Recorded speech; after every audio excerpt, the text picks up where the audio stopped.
Burning topic. Morning around 9:30కి news apps నుంచి ఒక నోటిఫికేషన్ చూసుంటారు, స్టాక్ మార్కెట్లో మరో బ్లాక్ మండే అని. ఈ ట్రంప్ కానీ మళ్ళీ ఏదైనా చేసుంటాడా అని ఓపెన్ చేస్తే అందులో ప్రధాని మోదీ హైదరాబాద్ పరేడ్ గ్రౌండ్స్ వేదికగా ఇచ్చిన ఒక స్టేట్మెంట్ కనిపించుంటుంది. అదొక పార్టీ మీటింగ్ అనే భావించారు కానీ వార్కి ముందు సైరన్ అని అప్పుడు అనుకోలేదు. స్టాక్ మార్కెట్లో బ్లడ్ బాత్ చూడగానే అర్థమైంది అందరికీ, మోదీ ఇచ్చింది స్టేట్మెంట్ కాదు, అదొక వార్నింగ్ సిగ్నల్ అని. పొలిటికల్గా ఒక పాలిటీషియన్గా నరేంద్ర మోదీ ఎంత అగ్రెసివ్గానైనా మాట్లాడొచ్చు, కానీ దేశ ఆర్థిక వ్యవస్థకు సంబంధించిన మ్యాటర్ అయితే మాత్రం ప్రతి అక్షరాన్ని ప్రతి పొల్లుని కొలత కొల్చినట్టు మరీ మాట్లాడతారు. అంతా సుభిక్షం, అంతా ప్రశాంతం అనాల్సిన మొమెంట్లో జాగ్రత్తగా ఉండండి అని అన్నారంటే ఖచ్చితంగా దేశం క్లిష్ట పరిస్థితుల్లో ఉంది అనే అర్థం. భయపెట్టాలని కాదు కానీ దేశ ప్రజల్ని ముందస్తుగా ప్రిపేర్ చేస్తున్నట్టు కనిపిస్తోంది ఆ మాటల్లో. ఇప్పుడు చెప్పే 9 పొదుపు సూత్రాలు పాటిస్తే ఆల్ ఈజ్ వెల్, లేదంటే ప్రమాదంలో పడతాం అనే హెచ్చరిక చేశారు. ఇంకొక విషయం, మిడిల్ క్లాస్ ఏది కొనాలన్నా జేబులు తడుపుకునే సెక్షన్ ఉంటుంది చూశారు, వాళ్ళకి ఇండైరెక్ట్గా ఒక వార్నింగ్. ముందున్నది గడ్డు కాలం, ధరలు పెరగచ్చు, కొనే శక్తి ఉన్నా దొరక్కపోవచ్చు, సేవింగ్స్ మొత్తం ఖర్చు అయిపోవచ్చు, ఏదైనా జరగచ్చు. మోదీ మాటల్ని డీకోడ్ చేస్తే వచ్చే అర్థం ఇదే. ఇంతకీ ఏం జరగబోతోంది మున్ముందు, ఎందుకని ఆ 9 సూత్రాలు పాటించాలంటున్నారు? కంప్లీట్ డీటెయిల్స్ ఇవాల్టి బర్నింగ్ టాపిక్లో.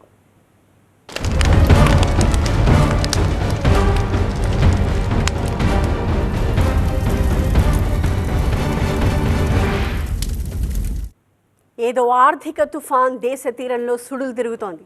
ఏ క్షణాన్నైనా తీరం దాటచ్చు అనే సంకేతం అయితే కనిపిస్తోంది. ప్రధాని మోదీ చాలా క్యాజువల్గా చెప్పినట్టు కనిపించిన ఆ పొదుపు సూత్రాలు ఏదో ఆర్థిక విపత్తుకి, ప్రమాదానికి హింటిస్తున్నాయి. పైగా ఆ 9 పొదుపు సూత్రాల్లోని ప్రతి ఒక్క పాయింట్ డాలర్కే కనెక్ట్ అవుతోంది. దేశ ఖజానాలో ఉన్న ప్రతి ఒక్క డాలర్ని కాపాడుకోవాలి అనే తాపత్రయం కనిపిస్తోంది. కారణం, ఆ డాలర్లే కరిగిపోయిన నాడు దేశంలో ధరల విస్ఫోటనం జరుగుతుంది. ఉప్పు నుంచి ఉక్కు వరకు ప్రతి వస్తువు ధర పెరిగిపోతుంది. పైగా ఈసారి ఎల్నినో ముంచుకొస్తోంది. 100 ఏళ్లలో ఎన్నడూ చూడని ప్రకృతి విపత్తు రాబోతోంది. ఆ విపత్తుకి ఆర్థిక విపత్తు కూడా తోడైతే జరగబోయే నష్టం ఊహకు కూడా అందదు. అందుకేనా ఈ జాగ్రత్త? देश को जो वैश्विक संकट चल रहे हैं, हमें पेट्रोल डीजल का उपयोग कम करना होगा. शहरों में जहां मेट्रो है वहां हम तय करें कि हम मेट्रो का ही उपयोग करेंगे. ఏదో ఆర్థిక విపత్తు రాబోతోందన్న సంకేతం కనిపిస్తోంది సరే, మరి ప్రజలు బంగారం కొనద్దు అని అంత పర్టికులర్గా ఎందుకన్నారు? ఒక ఏడాది పాటు గోల్డ్ కొనడం ఆపేద్దాం అని దేశ ప్రజలకు ఎందుకు పిలుపునిచ్చారు? రీజన్ అదే పెద్ద ఇష్యూ కాబట్టి. ఆదివారం నాడు హైదరాబాద్లో ప్రధాని మోదీ ఆ మాట అనగానే దేశంలోని బంగారం వ్యాపారులంతా ఉలిక్కిపడ్డారు. సోమవారం స్టాక్ మార్కెట్లు ఓపెన్ అవుతూనే పసిడి షేర్లు టపా టపా పడిపోయాయి. అసలు గోల్డ్ కొనుగోళ్లు ఈ ఏడాది తగ్గించుకోవాలి అని స్వయంగా ఒక ప్రధానమంత్రి బహిరంగంగా విజ్ఞప్తి చేయడం బహుశా దేశంలోనే మొదటిసారి కాబోలు. నిజంగా బంగారం కొనడాన్ని ప్రజలు తగ్గిస్తే ఆ ఇండస్ట్రీ ఏమవుతుంది? అందుకే ఏమాత్రం ఆలస్యం చేయకుండా జ్యువెలరీ అసోసియేషన్ 12వ తేదీనే ప్రధానమంత్రి కార్యాలయానికి వెళుతోంది.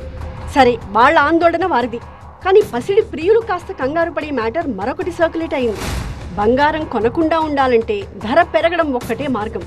ఇప్పటికే బంగారం కొనే స్థోమత లేని సెక్షన్ అంటూ ఒకటి పుట్టుకొచ్చేసింది. ఆ రేంజ్లో గోల్డ్ రేట్ పెరిగింది. ఇలాంటి సమయంలో బంగారంపై దిగుమతి సుంకం పెంచుతారనే మాట వినిపించింది. బట్ కేంద్రం వెంటనే అలర్ట్ అయి ఇంపోర్ట్ డ్యూటీ పెంచే ఆలోచనే లేదు అని క్లారిటీ ఇచ్చింది. బంగారంపై సుంకాలు పెంచడం వల్ల కాకుండా ప్రజల భాగస్వామ్యంతోనే డాలర్లను ఆదా చేయాలనుకుంటోంది కేంద్రం. అందుకే ప్రధాని మోదీ ఆ విజ్ఞప్తి చేశారు. గోల్డ్ కొనకుండా ఎట్లా ఉంటామండి, అకేషన్స్ ఉంటాయి కదా. ఇండియన్ కల్చర్లో I don't think it's possible. Gold is something like an emotion kind of a thing for India. కొన్నిసార్లు అయితే మ్యాండేటరీ అయిపోయింది. ఇప్పుడు technically not possible, but if it's on insisting something like that then I think we can try doing it for the sake of country maybe. Even నేను దాన్ని agree చేస్తాను, but eventually మనకు కూడా occasions events ఉంటాయి. లిమిటెడ్గా అన్నా కూడా by చేయాల్సి వస్తుంది. That is necessity. దాన్ని మనం అవాయిడ్ చేయలేము. ఇక్కడ రెండు అది క్లాజ్ ఎక్కడ వస్తుంది అని అంటే అది అగ్రీ చేయాల్సిందే, ఇది చేయాలి. కంప్లీట్గా బై చేయలేకుండా ఉండలేము. నిజానికి రాబోయే దేశ ఆర్థిక విపత్తుకి బంగారానికి చాలా దగ్గర సంబంధం ఉంది. ప్రపంచంలోనే బంగారాన్ని చాలా ఎక్కువగా కొనేవాళ్లలో, బంగారాన్ని వాడేవాళ్లలో భారతీయులే ఫస్ట్. ఏడాదికి 700 నుంచి 800 టన్నుల బంగారాన్ని కొనడం అంటే మాటలు కాదు. పోయినేడాది ఏకంగా 6,80,000 కోట్ల రూపాయలు పెట్టి విదేశాల నుంచి బంగారం కొంది భారత్. అర్థం కావడం కోసం కోట్ల రూపాయల్లో చెప్పుకున్నాం కానీ అంత బంగారానికి అయ్యే డబ్బుని కట్టాల్సింది డాలర్లలోనే కదా.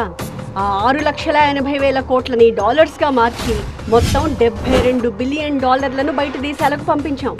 డాలర్లను దాచిపెట్టుకోవడం అనేది ఆస్తిని పెంచుకోవడం లాంటిది. అది ఈ దేశపు ఆస్తి. అలాంటి ఆస్తిని డెడ్ ఇన్వెస్ట్మెంట్ అయిన బంగారం కోసం ఖర్చు చేస్తున్నాం. ఈ బంగారం కోసం డాలర్లు ఖర్చు చేస్తూ పోతే రేపొద్దున పప్పులు నూనెలు దిగుమతి చేసుకోవడానికి కూడా డబ్బులుండవు. శ్రీలంక అందుకే కదా దివాళా తీసింది. తిండి గింజలు దిగుమతి చేసుకోవడానికి డాలర్లు లేక దివాళా తీసింది. తెలుసా, పాకిస్తాన్లో టీ తాగడం తగ్గించమని వేడుకుంటోంది అక్కడి ప్రభుత్వం. టీ పొడి అక్కడ తయారవ్వదు, వేరే దేశాల నుంచి కొనుక్కోవాలి. అందుకు పాకిస్తాన్ రూపాయలు చెల్లవుగా, డాలర్లే ఇవ్వాలి. ఆ డాలర్లు లేక టీ తాగొద్దు అని రిక్వెస్ట్ చేస్తోంది. మనకంత పరిస్థితి లేదు కానీ ఇలా బంగారం కోసం లక్షల కోట్ల రూపాయలు ఖర్చు చేస్తే అది దేశానికే ప్రమాదం కాదా? అందుకే ఆ విజ్ఞప్తి చేశారు. అవ్వని పని అది అసలు. ఇండియన్స్ ఏ టైంలో అయినా ఫర్ ష్యూర్గా గోల్డ్ సిల్వర్ అయితే ఆపే పరిస్థితి ప్రసక్తే ఉండదు. ఒక సైడ్ నుంచి వాట్ ఎవర్ ఈ సేయింగ్ ఇస్ కరెక్ట్, ఆయన చెప్పింది కరెక్టే. బట్ అగైన్ మా సైడ్ నుంచి చూసుకుంటే మాత్రం ఫంక్షన్స్ ఇవైతే మ్యాండేటరీగా ఉంటాయి. మినిమం ఐటమ్స్ అయినా మేము తీసుకోవాల్సి వస్తుంది మ్యాండేటరీ. ఆయన చెప్పింది కరెక్టే. కొంచెం ఎక్కువ తీసుకునేది తక్కువ తీసుకోవాలి, కొంచెం డబ్బు పర్మస్గా కొంచెం పెట్టుకోవాలి. ఉన్న డాలర్లను కాపాడుకుందాం అనే తాపత్రయమే తప్ప బంగారంపై కోపమో ఆగ్రహమో కాదది. ఆ డాలర్లుంటే పప్పు దినుసులు కొనుక్కోవచ్చు, వంట నూనెలు కొనుక్కోవచ్చు. పేద మధ్యతరగతి వారికి వాటి ధరలు పెరగకుండా అడ్డుకోవచ్చు. అలా కాకుండా బంగారం కోసం డాలర్లు ఇస్తూ పోతే రేపొద్దున పప్పులు నూనెల ధరలు పెరిగినా సిద్ధంగా ఉండాల్సి వస్తుంది.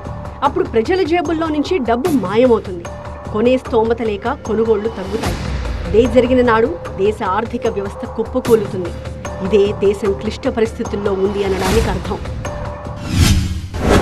మనం వ్యవసాయ రంగంలో అత్యధికంగా బలమైనటువంటి స్థాయిలో ఉన్నప్పటికీ కూడా నేటికి మనం నూనె వస్తువులను లేదా ఇక్కడ ఈ కుకింగ్ ఆయిల్ ఏదైతే ఉందో వాటిని దిగుమతి చేసుకుంటున్న పరిస్థితి ఉంది. గతంలో కూడా దేశ ప్రధాని గారు మన సాంప్రదాయ పంటల నుంచి వాణిజ్య పంటల వైపు ముందుకు దూసుకువెళ్ళాలనేటువంటి అంశాన్ని కూడా మనకు చెప్పడం జరిగింది. ఆ 9 సూత్రాలు చెప్పడానికి హైదరాబాద్ని ఎందుకు సెలెక్ట్ చేసుకున్నారు ప్రధాని? ఇప్పటిదాకా సిచ్యువేషన్ రాలేదు కాబట్టి, హైదరాబాద్లోనే అలా కుదిరింది కాబట్టి అనా? కాదు.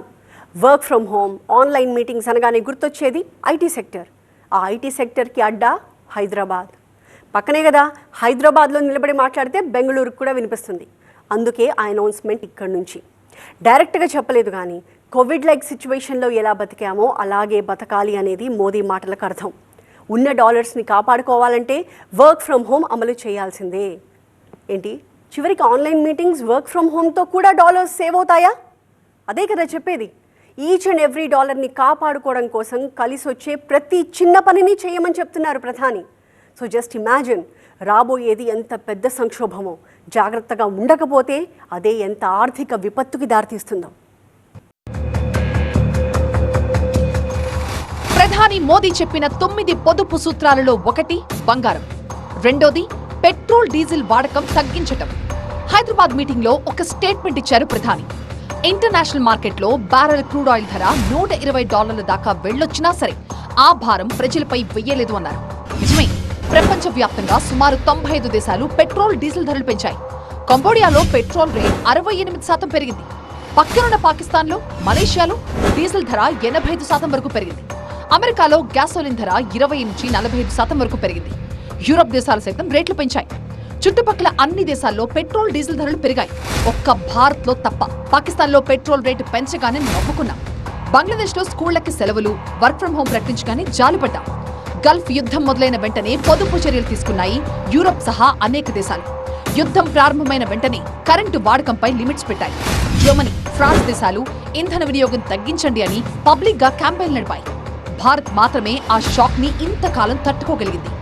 అయితే మోదీ మాటల్ని మరొక రకంగా తీసుకున్న వాళ్ళు ఇప్పటిదాకా పెంచలేదన్నారు కాబట్టి ఇక మీదట రేట్లు పెంచుతారన్నమాట అని ప్రచారం చేస్తున్నారు. ఎన్నికలు ముగిశాయి కాబట్టి ఇకపై పెంచే అవకాశం ఉందంటూ మాట్లాడుతున్నారు. కానీ రీజన్ అది కాదు. ఇరాన్ పై యుద్ధాన్ని అమెరికా ఇంకా కొనసాగించాలని అనుకుంటోంది. ఇరాన్ శాంతి ప్రతిపాదనలు చేస్తున్న ప్రతిసారి నాకు నచ్చలేదు అంటూ ఆ పేపర్లు పక్కన పెడుతున్నారు ట్రంప్. జాగ్రత్తగా గమనిస్తే వెనిజులా అధ్యక్షుడిని ఎత్తుకొచ్చేసింది అమెరికా. అక్కడున్న ఎన్రిచ్డ్ యురేనియం ని సీజ్ చేసింది. మరి ఇరాన్లో ఉన్నది కూడా అలాంటి యురేనియమే. అది చేజిక్కించకుండా యుద్ధాన్ని ఆపుతుందా అమెరికా? నెవర్. ఇంత నష్టపోయి అంత యుద్ధం చేసింది ఆ యురేనియం కోసమే. సో ఇరాన్ ఏ శాంతి ప్రతిపాదన పెట్టినా ట్రంప్ కది నచ్చదు అంటే మరొకసారి యుద్ధం జరగక తప్పదు. బహుశా అలాంటి సిగ్నల్ ఏదో వచ్చుంటుంది ప్రధాని మోదీకి. లేదంటే ఇంతకాలం భరించి ఇప్పుడిక జాగ్రత్తగా ఉండండి అని ఎందుకు చెప్తారు? అటు ఆయిల్ మార్కెటింగ్ కంపెనీలు కూడా ప్రజల్ని అలర్ట్ చేస్తున్నాయి. ఏదో మెసేజ్ ఇవ్వాలని చూస్తున్నాయి. బహుశా ఒక వారం క్రితం కావాలి ఆయిల్ మార్కెటింగ్ కంపెనీలు వారానికి 30,000 కోట్ల రూపాయలు నష్టపోతున్నాయని వార్త వచ్చింది. దీని అర్థం ఏంటి? వెస్ట్ ఏషియా యుద్ధం కారణంగా కంపెనీలకి రోజుకి 1,700 కోట్ల రూపాయల వరకు నష్టం వస్తోంది. గత 10 వారాల్లో 1,00,000 కోట్ల రూపాయలకు పైగా నష్టం జరిగింది. నిజానికి ఇంత నష్టం వస్తుంటే ఆయిల్ మార్కెటింగ్ కంపెనీలు ఊరుకోవు, ధరలు పెంచేస్తాయి. కానీ ఆ భారం ప్రజల మీద పడకుండా కేంద్రమే ఎక్సైజ్ డ్యూటీ తగ్గించింది. అంటే కేంద్రమే 2,20,000 కోట్ల రూపాయల ఆదాయాన్ని కోల్పోయి భారం ప్రజలపై వేయకుండా భరించింది. అయితే ఇకపై ఆ భారం మోయడానికి కేంద్రం సిద్ధంగా లేనట్టుగా తెలుస్తోంది. అలాగని ధరలు పెంచే ఉద్దేశం కూడా లేదంటోంది. ఇందుకు రాష్ట్రాలు కూడా కొంత త్యాగం చేయాలని సిగ్నల్ ఇస్తోంది. దేశవ్యాప్తంగా పెట్రోల్ ధరలో 55%, డీజిల్ ధరలో 50% వివిధ పన్నుల వల్లే. ఆ ట్యాక్సే లేకపోతే లీటర్ పెట్రోల్ 55 రూపాయలకే వస్తుంది. అందుకే రాష్ట్రాలు కాస్త వ్యాట్ ఆదాయాన్ని త్యాగం చేయాలన్న సంకేతం పంపిస్తోంది కేంద్రం. యుద్ధం మొదలయ్యాక మార్చ్, ఏప్రిల్లో భారత్ రిఫైనరీలు రష్యా నుంచి 6 కోట్ల బ్యారెళ్ల క్రూడ్ ఆయిల్ కొన్నాయి. ఇది అంతకు ముందు కంటే 2 ఇంతలు ఎక్కువ. ఏప్రిల్ మొదటి 2 వారాల్లో 5 కోట్ల 75 లక్షల బ్యారెళ్లు దిగుమతి చేసుకుంది భారత్. అందులో రష్యా వాటా 40%. మిగతా 60%ని బ్యారెల్కు $5 నుంచి $15 ఎక్కువ ధరకి క్రూడ్ ఆయిల్ కొంటూ వస్తోంది భారత్. సో భారత్ పై భారం పెరుగుతోంది. ఉన్న డాలర్లని క్రూడ్ ఆయిల్ దిగుమతులకి ఎక్కువగా ఖర్చు చేయాల్సి వస్తోంది. పోయినేడాది మన అవసరాలకు కావాల్సిన ఇంధనం కోసం ఏకంగా 13 లక్షల కోట్ల రూపాయలు ఖర్చు చేసింది. ఇన్ని లక్షల కోట్లను చెల్లించాల్సింది డాలర్స్లోనే కదా. సో ఆ భారం తగ్గించుకోవడానికి work from home, online meetings కి ఇంపార్టెన్స్ ఇవ్వండి అంటున్నారు ప్రధాని. విదేశీ ద్రవ్యాన్ని తగ్గించుకోవద్దనేటువంటి విషయాన్ని కూడా చెప్పడం జరిగింది. వీటన్నిటిలో కూడా మనం గమనించాల్సింది ఏంటంటే ప్రధాని గారు వీటిని నిషేధించలేదు, లేదా వీటిని వాడొద్దని పిలిపివ్వట్లేదు. వీటిని జాగ్రత్తగా మనం పాటించాలనే విషయాన్ని చెప్తున్నారు. మొత్తానికి సప్తసూత్రాలను పరిశీలిస్తే మనం నిజంగా దేశభక్తులమైతే, దేశాన్ని ప్రేమించే వాళ్ళం, ఈ దేశం ఆర్థికంగా అభివృద్ధి చెందాలన్నా, వికసిత్ భారత్ లక్ష్యాన్ని చేరుకోవాలన్నా ఇవన్నీ విరివిరిగా ప్రతి పౌరుడు తమ నిత్య జీవితంలో ఈ సప్తసూత్రాలను పాటించినట్లయితే ఈ అంతర్జాతీయ సంక్షోభం కోవిడ్ల తర్వాత వచ్చినటువంటి అతిపెద్ద సంక్షోభాన్ని కూడా చాలా ధీటుగా ఎదుర్కొని సమస్యను పరిష్కరించుకునే అవకాశం ఉంటుంది. ఐటీ ఎంప్లాయీస్ ఆఫీస్కి వెళ్ళడానికి వెహికల్ కావాలి. వెళ్ళాక క్యాంటీన్ ఫుడ్ లేదా ఫుడ్ ఆర్డర్ చేస్తారు. క్యాంటీన్ అయినా, ఆన్లైన్ ఫుడ్ అయినా కమర్షియల్ గ్యాస్ వాడకం ఎక్కువగా ఉంటుంది. పైగా దాన్ని తెచ్చిపెట్టడానికి గిగ్ వర్కర్ అవసరం. దేశంలోని కొన్ని లక్షల మంది ఆఫీసులకు వెళ్తే ఖర్చు అయ్యేది పెట్రోల్, డీజిల్ అండ్ గ్యాసే. అందుకే ఆ పొదుపు సూత్రం చెప్పారు ప్రధాని. అందులో భాగంగానే అందరూ వీలైనంత త్వరగా ఎలక్ట్రిక్ వెహికల్స్ కు మారండి అని చెప్తున్నారు. పెట్రోల్, డీజిల్, గ్యాస్ భారం తగ్గించుకోవాలంటే ఈవీలే ఆధారం. కాకపోతే ఒకటి, ఇప్పుడున్న పరిస్థితుల్లో ఏదీ కేంద్రం చేతిలో లేదు. దానికి ఎగ్జాంపుల్ కమర్షియల్ గ్యాస్ సిలిండర్ ధర ఒకేసారి 993 రూపాయలు పెంచడం. ఆ యుద్ధం ఎఫెక్ట్ మరొక రూపంలో దేశంలోకి వస్తోంది. ఫలితంగా ధరలు పెంచక తప్పని పరిస్థితి. బ్రిటానియా లాంటి కంపెనీలు ఆల్రెడీ ఒక స్టేట్మెంట్ ఇచ్చాయి, ధరలు పెంచక తప్పదేమో అని. ధరలు పెంచితే దేశంలో కొనుగోలు శక్తి తగ్గిపోతుంది. ఎటు తిరిగి అది ఆర్థిక వ్యవస్థని స్లోడౌన్ అయ్యేలా చేస్తుంది. ఇది దేశానికి ప్రమాదం. ఇదే దేశానికి ముంచుకు రాబోతున్న సంక్షోభం కూడా. త్యాగాలకు సిద్ధం కండి. ఈ డైలాగ్ ఎప్పుడు వినిపిస్తుందో తెలుసా? యుద్ధాలకు ముందు లేదా విపత్తు ముంచుకు రావడానికి ముందు. దేశాధినేతలు ఇలాంటి స్టేట్మెంట్స్ని సాధారణంగా ఇవ్వరు. ఇచ్చారు అంటే మాత్రం జరగకూడనిది జరగకుండా ఉండదు. ప్రధాని మోదీ పొదుపు సూత్రాలు పాటించకపోతే ఆ సంక్షోభం పేద మధ్యతరగతిని తగలడం ఖాయం. రైతుకు ఆ సెగ తగలడం కూడా ఖాయమే. ఇంకో నెలలో ఏరువాక సాగాలి. అప్పుడు తెలుస్తుంది యుద్ధం తాలూకు వేడేంటో. మరో నెల తర్వాతైనా ధరల రూపంలో సామాన్యులకి తెలిసి రావచ్చు రాబోయే సంక్షోభం ఎలాంటిదో. గల్ఫ్ యుద్ధం కేవలం క్రూడ్ ఆయిల్ ధరలనే పెంచడం లేదు, ఆహార భద్రతకు ముప్పు తీసుకురాబోతోంది. రసాయన ఎరువుల దిగుమతులపై ప్రభావం చూపబోతోంది. అందుకే ప్రధాని మోదీ మరో స్టేట్మెంట్ ఇచ్చారు. ప్రపంచవ్యాప్తంగా యూరియా ధరలు పెరుగుతున్నా సరే భారత్ మాత్రం పెంచలేదు అన్నారు. ఇప్పటివరకు కూడా ఎరువుల భారాన్ని రైతులపై పడకుండా చూస్తోంది. 45 కేజీల యూరియా బస్తా రైతులకు కేవలం $242 అందుతుంది. కానీ అంతర్జాతీయ మార్కెట్లో యూరియా ధరలు టన్నుకు $1000 పెరిగాయి. 50 కేజీల DAP ఎరువు బస్తా ధరను $1350 వద్దే ఉంచేందుకు కేంద్రం ప్రత్యేక సబ్సిడీలు ఇస్తోంది. 2025 ఖరీఫ్ సీజన్ కోసం కేంద్ర ప్రభుత్వం 37,216 కోట్ల రూపాయల సబ్సిడీ ఇచ్చింది. నిజానికి మరింత సబ్సిడీ భరించడానికైనా కేంద్రం సిద్ధమే. కానీ యూరియా అంటూ దొరకాలిగా. రాబోయే సంక్షోభం అది. ఖరీఫ్ రబీ సీజన్ల కోసం మనకు ఏటా లక్షల టన్నుల ఎరువులు కావాలి. బయట కొందామన్నా దాదాపుగా దొరకని పరిస్థితి ఏర్పడుతోంది. అందుకే ప్రకృతి వ్యవసాయం వైపు వెళ్లాలంటున్నారు ప్రధాని. యూరియా వాడకాన్ని తగ్గించాలంటున్నారు. మనకు తగినంత యూరియా దొరికినంత మాత్రాన సరిపోదు. ప్రపంచవ్యాప్తంగా యూరియా సంక్షోభం లేకుండా చూడాలి. లేదంటే వంట నూనెలు, పప్పు దినుసులు, సామాన్యుడు వాడే ఇతర నిత్యావసరాల వస్తువులు విదేశాల నుంచి రావు. అలాంటప్పుడు మన దగ్గర డాలర్లున్నా, మన దగ్గర యూరియా ఉన్నా సంక్షోభం తప్పదు. అందుకే మోదీ అంటున్నది ఖర్చులు తగ్గించుకోండి అని. ఒకవేళ అనుకోని విపత్తు వచ్చినా తట్టుకోవడానికి సేవింగ్స్ దాచుకోండి అని చెప్తున్నారు. ధరల పెరుగుదల అనేది కేంద్రం చేతిలో కూడా లేదు కాబట్టి సబ్బులు, డిటర్జెంట్లు, బిస్కెట్లు, కూల్ డ్రింక్లు, ప్యాకేజ్డ్ ఫుడ్స్, పానీయాలు ఇలా అన్నింటి ధరలు పెరగొచ్చు. దేశంలో 45 కోట్ల మంది మధ్యతరగతి ప్రజలు ఉన్నారు. వీళ్లే దేశ ఆర్థిక వ్యవస్థకు ఆస్తి, ఊపిరి. ఈ మధ్యతరగతి కొంటేనే దేశం నడుస్తుంది. ధరలు పెరిగితే, వస్తువులు కొనకపోతే ఎకానమీ కొలాప్స్.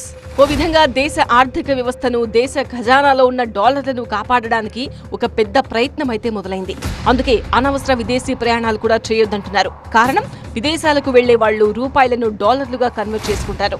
అంటే ఆ రూపంలో కూడా మన నుంచి డాలర్లు వెళ్లిపోకూడదు అనేది ప్రధాని మోదీ అభిమతం. ప్రతి ఒక్క డాలర్ను కాపాడుకోవాల్సిందే అనే తాపత్రయం, ఆరాటం కనిపిస్తోంది. ప్రధాని చెప్పిన 9 సూత్రాలు వినడానికి పొదుపు మంత్రాల్లో ఉన్నాయి. కానీ అవి ఒక ఆర్థిక యుద్ధానికి సన్నద్ధం కావాలి అని చెబుతున్న హెచ్చరికలు. దేశం క్లిష్ట పరిస్థితుల్లోకి వెళ్లబోతోంది.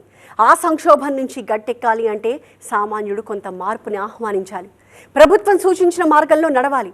లేదంటే పొరుగు దేశాల పరిస్థితి మనకు ఎంతో దూరంలో ఉండదు.